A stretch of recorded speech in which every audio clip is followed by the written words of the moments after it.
الحمد لله رب العالمين وبه نستمد ونستعين.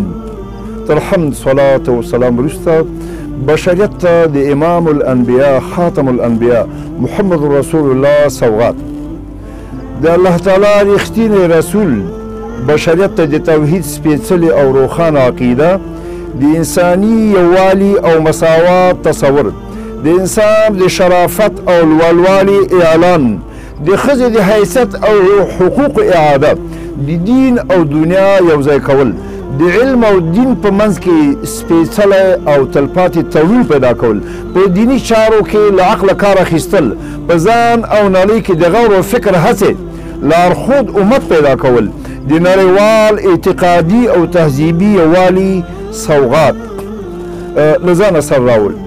ټول ژوند د 43 کاله له نبوت څخه مخکې ژوند د 40 کاله پاکیزه صاف روښانه او روڼ ژوند و.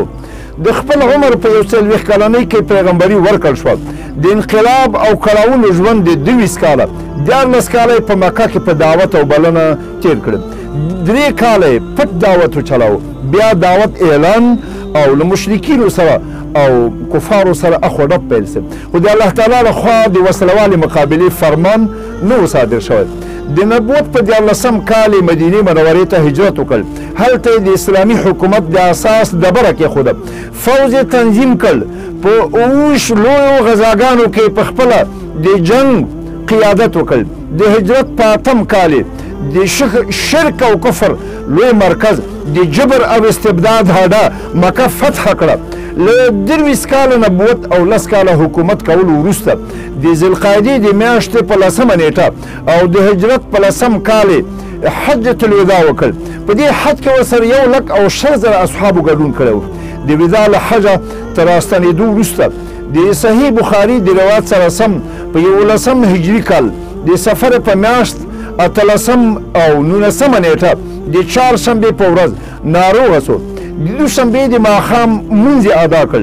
سر مبارک یې تړلی و او په لمانځه کې د والمرسلات سورت ولوست. تر لمانځه وروسته یې خلکو ته وویل الله تعالی خپل بنده ته اختیار ورکړ. هدف یې خپل ځان و چې کولی سي د دنیا نعمتونه قبول کړي او یا د آخرت.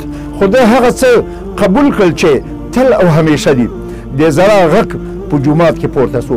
د ربیع الاول د میاشتې 12مه نیټه 11 هجري کال د دوشنبې په ورځ د غرمې په مهال په داسې حال له دنیا نه رخصت شو چې سترګې اسمان ته نیولې وې او دا الفاظ ویل اللهم فی الرفیق الاعلی، یعنی ای الله د ملائکو په لوړ مقام کې درنه ځان ته ځای غواړم.